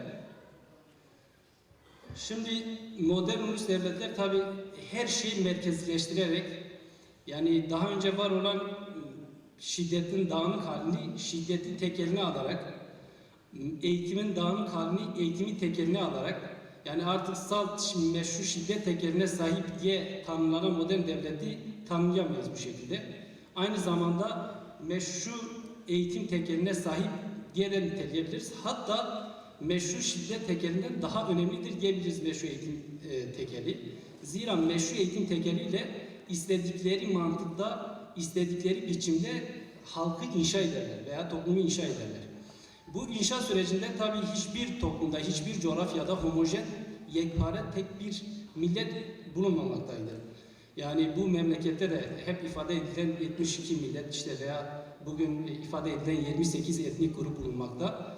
Yani burada da tabii başat bir etnik grup baz alınıp diğer etnik gruplar buna entegre edilerek, asimile edilerek veya diskalifiye ederek veya işte izole edilerek tek pare bir ulus inşa edilmeye çalışılmıştır. Bu uluslaşma süreci ilk başta yani dilde başladığı gibi belki çok sloganik bir söz gelecek sizlere ama dili planlamak, toplumu planlamaktır mantığıyla, felsefesiyle hareket etmişler. Öncelikle toplumu planlayabilmek için dili ve eğitim üzerinden dili planlamaya çalışmışlardır. Daha önce belirlemiş oldukları o başat etnik grubun dilini ilk dönemlerde sadece yasama, yürütme ve yargı gibi devletin temel organlarında kullanılırken daha sonra ulus devletler genel olarak eğitime milli bir karakter kazandırarak, milli eğitim haline dönüştürerek o oluşturmak istedikleri milli kültür kimliğin hem kurucusu haline getiriyor milli eğitimi, hem öğütleyicisi hem de aynı zamanda yayıcısı haline getirmeye çalışıyorlar. Şimdi bu modern ulus devletler Avrupa'da 15. ve 16. yüzyıllarda oluşmaya başlamışlar. Osmanlı daha sonra modernleşmeye başlamış. Bu konuyu zaten sorunun başlangıcı olarak modernleşmeyi gördüğümüz için burada başlatıyoruz. Zira modernleşmeden önce eğitime veya dile devletin müdahalesi olmadığından dolayı devletle o eğitim ve dil üzerine bir sorun bulunmamaktaydı. Osmanlı taklidi bir şekilde bir modernleşme süreci yaşıyor. 18. yüzyılın sonu ve 19. yüzyılın başında bu modernleşme süreciyle yüzleşiyor. Osmanlı ilk olarak modernleşme sürecini askeri alanda başlatıyor. Çünkü temel yenilgilerini askeri alanda almıştı. Ancak Avrupa ile iletişimi söz konusu sıklaştıkça temel yenilgisinin veya modernleştirilmesi gereken alanın sadece askeri alan olmadığını, aynı zamanda beraberinde yönetim tekniğinin de değişmesi gerektiğine kanaat getirmiştir. Bunun üzerine daha önce adem merkeziyetçi bir yapıya sahip olan Osmanlı merkeziyetçi yapıya dönüşmüştür. Zira en sık iletişim halinde olduğu devlet Fransa'ydı. Fransız modernitesini örnek alarak merkezi bir moderniteyi kendi programı dairesine almıştır. Şimdi bu modernleşme süreci ifade ettiğim şekilde Osmanlı'da da eğitim üzerinde gerçekleşmeye çalışmış. Daha sonra yani pozitif ilimler her ne kadar askeri alandaki modernleşme ile Osmanlı'ya girmiş olsa da Osmanlı nihayetinde o pozitif ilimleri askeri alanda açmış olduğu okullarla yaygınlaştırmaya çalışmış. Daha sonra bunu diğer mektepler ve diğer okullarla yaygınlaştırarak hatta bir kısım mektepleri öne çıkarak medrese gibi daha önce çok kadim olan mektepleri veya eğitim yuvalarını daha geri plana iterek bir eğitim programı haline getirmişlerdir. Şimdi 1869'da çıkarılan Maarif-i Umumiye Nizamnamesi ile imparatorluğun tüm tebaasında bulunan eğitimin imparatorluğun merkezinin tekeline alındığını ifade ediliyor ve bu mekteplerde ise Türkçenin okutulması söz konusu oluyor. Yani resmi dil Türkçe değil henüz ama Türkçenin bütün mekteplerde okutulması zorunlu bir hale geliyor. Tabii Osmanlı modernleşmesinde temel aktörler Türkçeyi veya Türkleri başat etnik grup alıp başat etnik grup olarak baz alıp diğer etnik ve ulusal grupları ona asimile ederek, entegre ederek bir program yürütmüşler. Daha sonra çıkarılan 1876 Kanun Yasası yönetim ve bu arada eğitimle ilgili temel nitelikleri belirlerken eğitimi zorunlu hale getirmekte. Yani az önce söylediğimiz gibi paradoksal bir durum aslında burada söz konusu. Modern devletler normalde vatandaşların veya halkların diğer haklarını ihlal etmekten çekinmez iken eğitimi zorunlu bir hale getiriyor. Zira eğitim vasıtasıyla kendi ideolojisini o topluma endoktrine edebilmeye çalışıyor. Eğitimi 1876 Kanun Esası eğitimi zorunlu bir hale getiriyor ve Osmanlı'nın lisan-ı resmisinin 18. madde ve 16. maddeyle bunları ifade ediyor. Resmi dilin Türkçe olduğunu ve eğitimin bu Türkçe ile yapılması gerektiğini ifade etmektedir. Daha sonra hatta bu süreçte enteresan olan, yani çok hürriyetçi bulunan, çok aydın bulunan şahıslar dahi, hatta Bediüzzaman tarafından övülen Namık Kemal gibi şahıslar dahi, o hürriyetçi şahıslar dahi diğer dillerin asimle olması gerektiğini, diğer dilin dinden daha ciddi bir set olduğunu, bir milletin bir millete inkılap edilmesi gerektiği noktasında, hatta şöyle bir ifadesi bulunmakta, isterseniz okuyayım onu da. Elimizden gelse Namık Kemal gibi hürriyetçi, yani bu hürriyetçilik yönü Bediüzzaman tarafından övülmüştü ama onda bulunan hürriyetçilik tekçi ve homojen bir hürriyet anlayışıydı. Elimizden gelse memleketimizde mevcut olan lisanların Türkçeden başkalarını mahvetmek iktiza ederken Arnavutlara, Lazlara, Kürtlere birer elifba tayiniyle ellerine şıkak bir silah-ı manevi mi teslim edelim? Lisan bir kavmin diğerine inkılabını men için belki Diyanet'ten bile daha metin bir settir. Bu anlayışla, yani aslında çok ciddi manada dilin, çünkü ileride ifade edeceğimiz şekilde Bediüzzaman da dilin bir insanın kimliğin en nesnel kriteri olduğunu ifade eder. Yani değişmesinin aslında insanın iradesine bağlı olmayan bir kriter olduğunu ifade eder. Kaderin bir sikkesi olduğunu ifade eder. Bu mantıkla siyasal programlarına bu kaderin sikkesi olan dilin, o nesnel kriter, kimliğin nesnel kriteri olan dilin değişmesini ve dönüşmesini sağlamaya çalışmışlardır. Enteresan bir şekilde 2. Abdülhamit döneminde açılan o modern eğitimlerle birlikte çok ciddi yaygın bir eğitim kurumu yayılmaya çalışılıyor ve devletin var olan bütün o ideolojisi halkın her bir tarafına yaygınlaştırmaya çalışılıyor. İttihat ve Terakki Cemiyeti 1908 yılında kabul edilen siyasal programında eğitim dilinin devletin lisan-ı resmisinin Türkçe kalacaktır. Her nevi muhaberat ve müzakerat Türkçe icra olacaktır şeklinde Türkçenin resmiyetini vurgulamaya çalışmışlardır. Cumhuriyet elitleri, daha sonra Cumhuriyet dönemine geldiğimizde Osmanlı'nın cumhuriyetçiler veya Cumhuriyet elitleri, Cumhuriyet kurucuları, ideologları, Kemalist ideologlar dediğimiz şahıslar Osmanlı İmparatorluğu'nun millet sistemini temel çöküş sebebi olarak görmüşler. Çünkü Osmanlı İmparatorluğu çok etnikli, çok dilli, çok kültürlü bir yapıdır. Bu çöküşü Cumhuriyet elitleri buna bağlamışlar.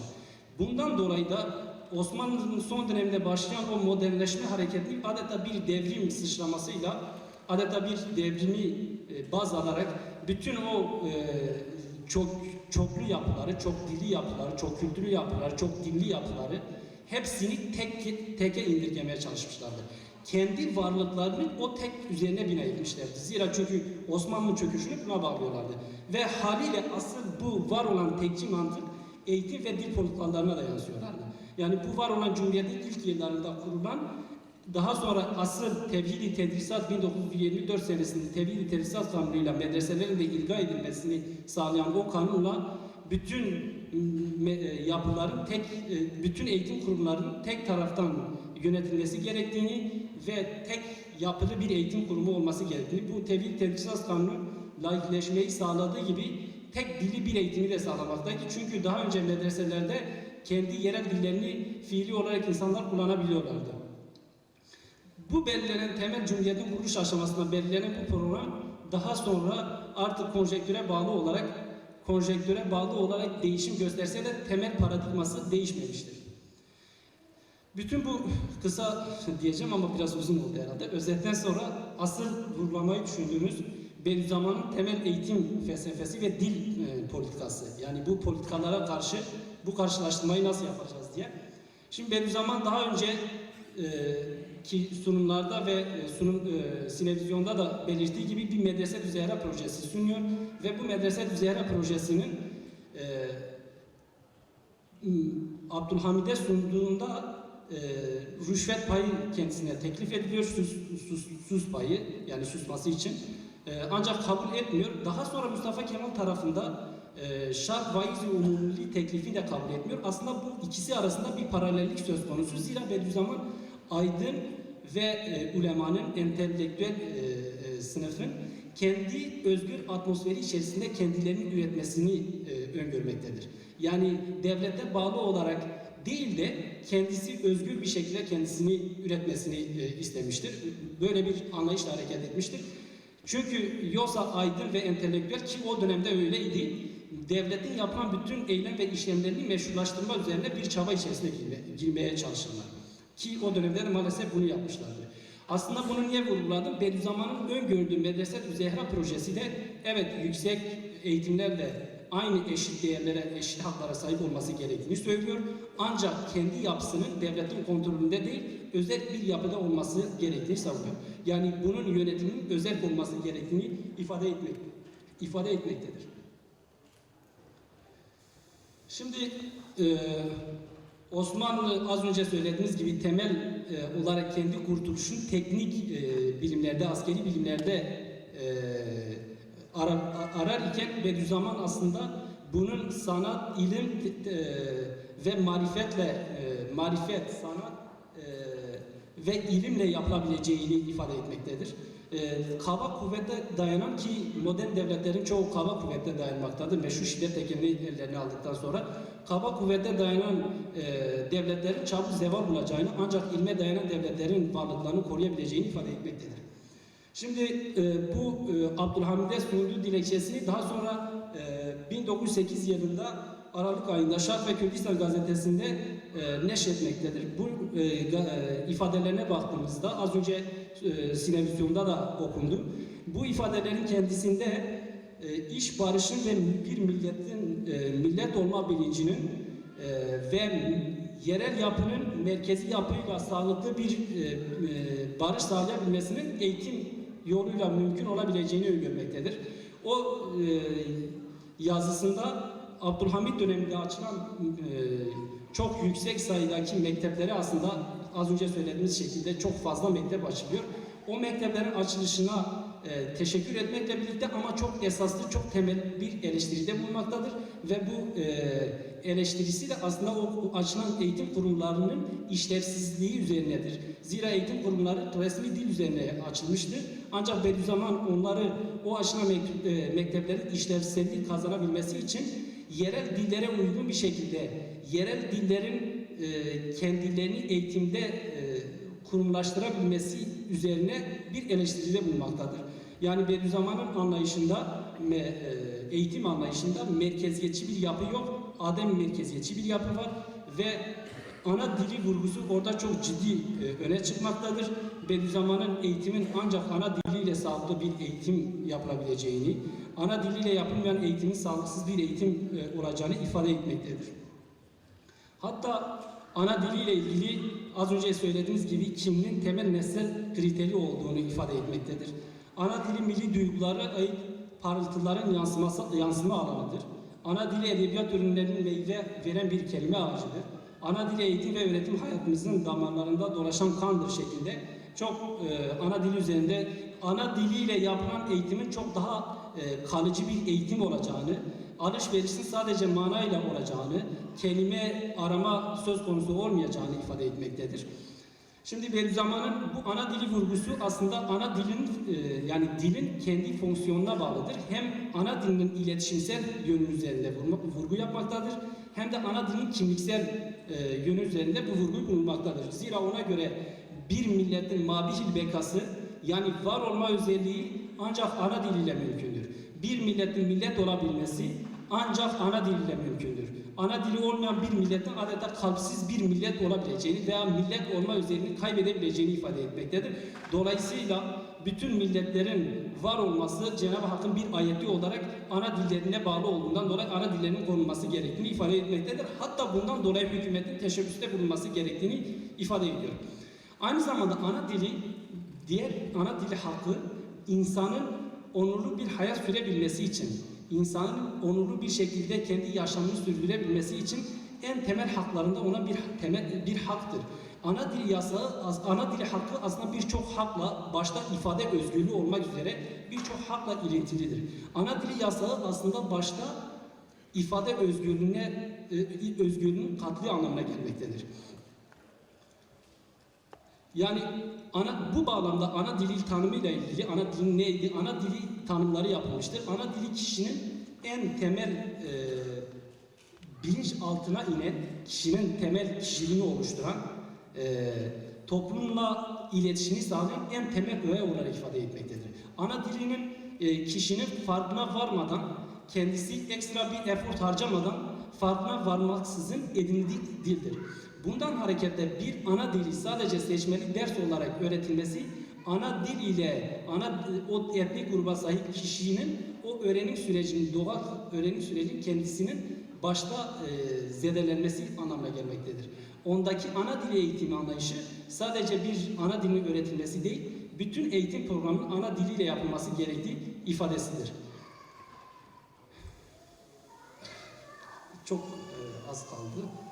Şimdi ana diliyle eğitim yapılmadığı zaman çok ciddi, az önce ifade edildiği gibi mesela şeyin üzerinde de, yani panelimizin başlığı üzerinde işte çok dillik ve barış ekseninde Medrese-i Zehra. Bir kişi ana diliyle eğitim almadığında ve en temel barışı kendisiyle yaşamaya başlar. Yani kendisiyle kavgalı hale gelmeye başlar. Ana diliyle eğitim yaptığında kendisiyle barışık hale gelir. Bir etnik grup ve ulusal bir grup veya ulusal bir grup da bu ana dil eğitimiyle kendi arasında bir barış sağlar ve böylelikle evrensel barış sağlanabilir ana dil eğitimiyle ilgili. Ancak Bediüzzaman'ın ana dili eğitimle birlikte çok dilli bir anlayışı da söz konusudur. Sadece ana diliyle, tek bir dil eğitim değil de çok dilli bir eğitimin de yapılması gerektiğini ifade etmektedir. Çünkü çok dilli bir eğitim almış bir kişinin ufuk dünyasının geniş olacağı, çok kültürlü bir yapıya sahip olacağı, farklı etnik ve dilsel gruplara daha sağlıklı bir yaklaşım gösterebileceği tespit edilen olgular arasındadır.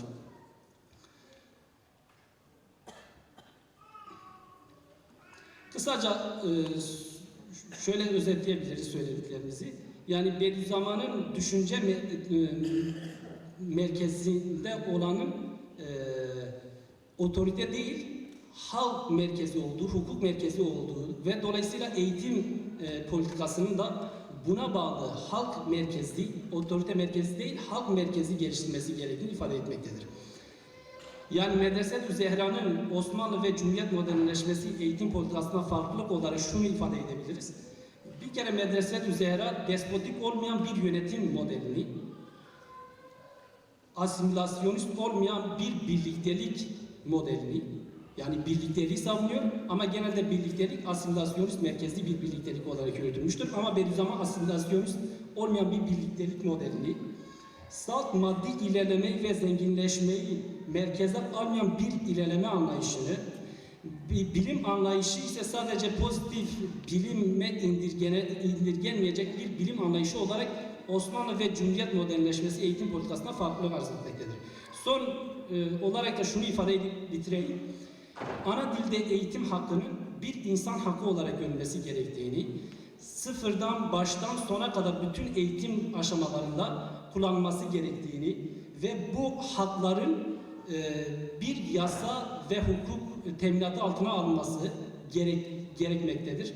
Bu hukuk ve yasa paradigmasının değişmesiyle birlikte yönetim ve idari yapının da değişmesi beraberinde gelmektedir. Yönetim ve idari yapının merkezi olan değil, ademi merkezi ve özellikle merkezi olması gerektiğini ifade edebiliriz. Teşekkür ederim.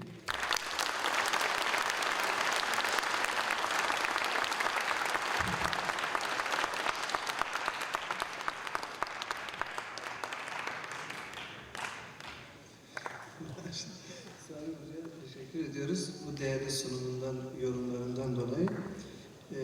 Medrese-i Zehra bağlamında çok dilliliği neden bu kadar detaylandırdı Salim Hocamız? Çünkü Bediüzzaman'ın Medrese-i Zehra'daki eğitim dili olarak vurguladığı şey Arapça, Kürtçe, Türkçe ve Kürtçe dilleriyle eğitim veren bir kurum olarak tasarlanmasından kaynaklanıyor bu. Yeterli bir değerlendirme yaptı sanırım.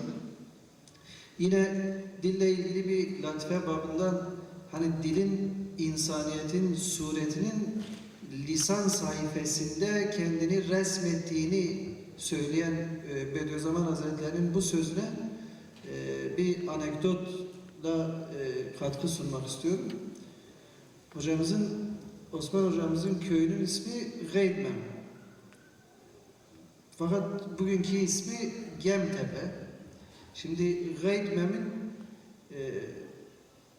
o kültür içinde bir anlamı, bir tarihçesi yazlandığı bir kültür var. Yani Memo'nun gaydi, Memo'nun tarlası, Memo'nun yeri anlamında Memo'nun hikayesini çağrıştırır. İşte Memo'nun yaşantısını ifade eder veya Memo'nun o topraklar üzerindeki statüsünü belki ifade eder. Yani hukuki bir anlam bile içerebilir bu.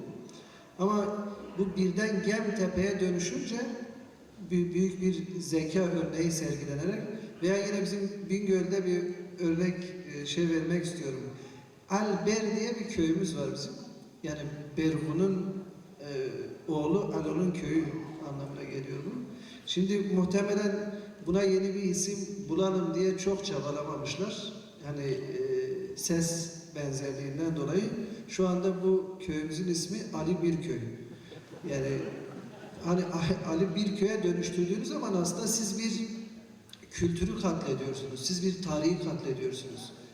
Siz bir milletin yaşantısını, yaşanmış bir öyküyü zihinlerden ve tarihten siliyorsunuz. Yani bu aslında sadece bir coğrafya üzerinde yapılan asimilasyonun ne kadar korkunç bir sonuca yol açtığını gösterme babından önemliydi. Ama kelimeleri katlettiğimizde zihnin bütün imalatını ve üretimini yok saymış oluyoruz.